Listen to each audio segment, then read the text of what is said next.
We come to Comic-Con to meet our heroes, the people who inspire us to be what we want to be when we grow up. Still, many superhero fans lack role models in the popular arts that represent them.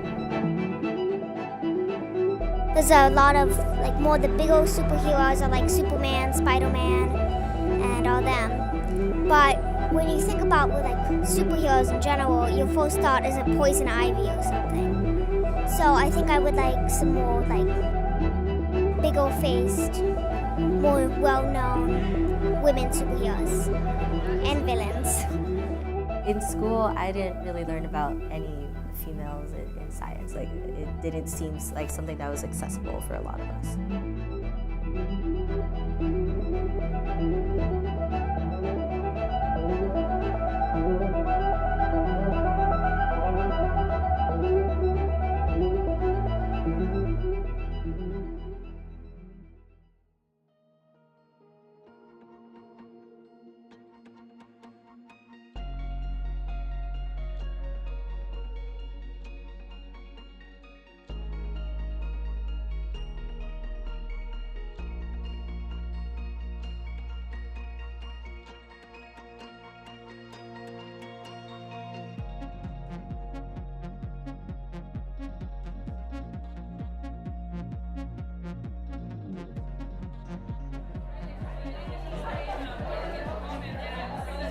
The If Then Ambassador program is hosting science-related panels and activities to solve the issue of lack of representation.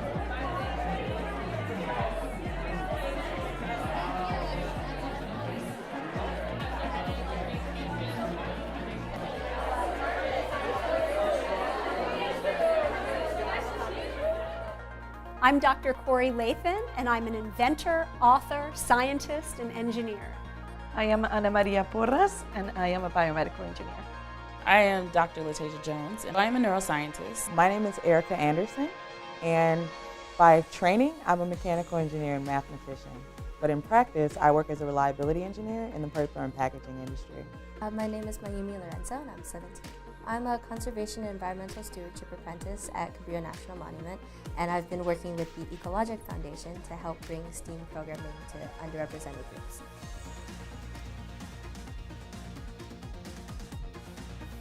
If Then Ambassador there's about 120 plus of us. We're all women in STEM who have already been serving as role models and mentors within our local communities, but we are now serving on a national and even international level as role models in STEM, trying to encourage young girls towards STEM careers. There's never been a time where I've walked into a room and said, oh my goodness, I am surrounded by African American men and women in the same field or in STEM, right? I don't want to be alone in these places anymore. In my family, in my house, it was so normal to be a woman and to be an engineer. I don't think I knew until I arrived in college that women in engineering were the minority. At no point growing up did I question if I could be an engineer because I had so many role models around me, including my mom. But in general, in some disciplines, it's fewer than 10% of professors are women. When I went to graduate school and realizing I've been in the US now for 6-7 years and I have yet to see a Latina engineering professor. It didn't make sense at the time, but when I stepped foot onto Georgia Tech's campus, and in most of my classes, I was the only, it's very uncomfortable. And then what Spelman taught me was to be confident as Black women.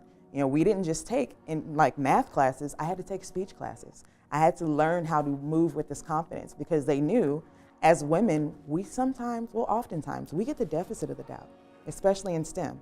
Men will get the benefit of the doubt that, hey, they know what they're talking about. But as a woman, I've got to prove when I come in the room, no, I know my stuff. It was the same thing in engineering school. So I think if I hadn't started at Spelman with my sisters and those professors who were guiding us and really teaching us how to move in these spaces because they've already navigated it, I wouldn't have been able to do it. The If Then community is amazing, and it was the brainchild of Lyda Hill, who's a philanthropist who knows what it's like to be the only woman in the room. She brought us together to be a community for each other, as well as visible role models for the next generation of students in STEM.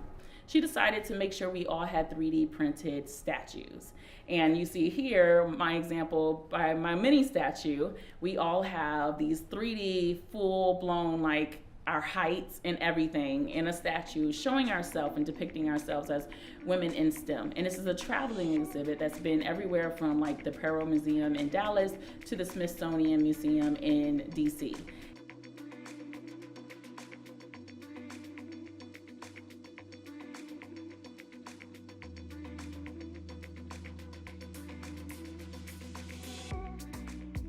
The if-then philosophy is really about, if you see it, then you can be it. And that's why I'm so honored to be part of the If Then initiative.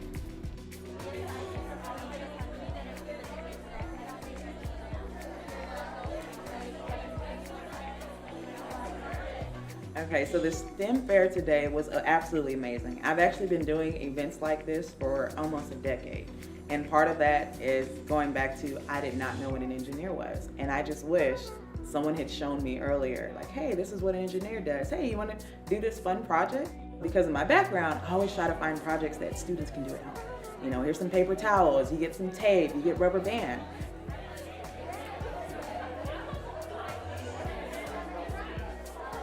I made this necklace, and it's like a type of jewelry art, and you could also see science in it.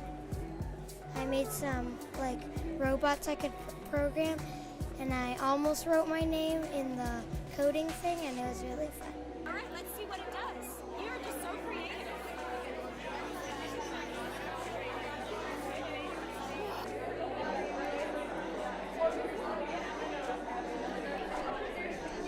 You like lizards? Yeah?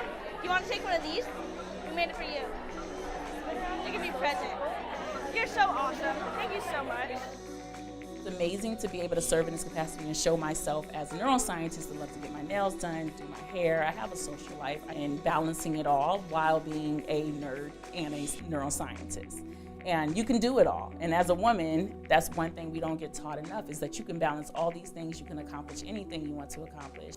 So I love serving in this capacity to show girls, especially young Black and brown girls, that you can be whatever you want to be on top of all the other things that you want to be, and just be the best at it.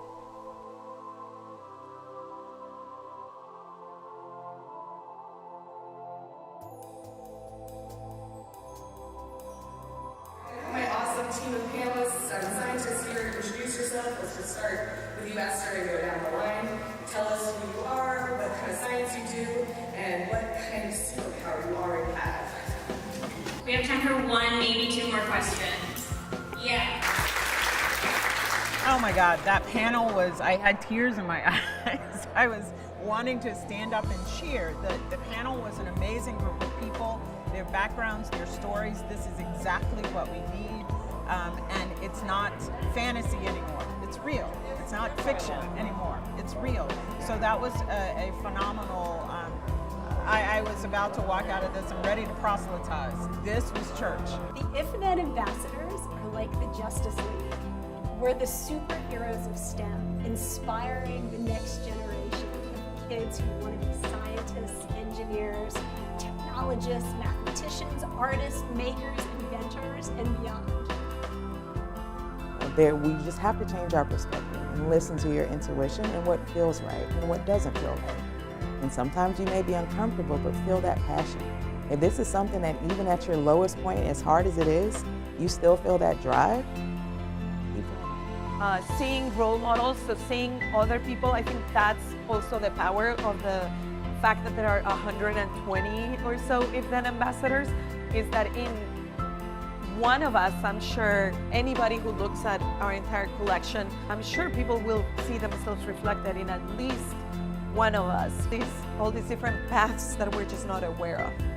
Feeling included makes me feel like I can be myself, which is one of the most freeing feelings in the world. And I think that that's where I've grown the most, is when I feel comfortable and I feel like I'm supported in a space, and I feel like I can try new things. place, and I can grow and I can show my true capabilities in those areas. This was phenomenal. More of this Comic-Con.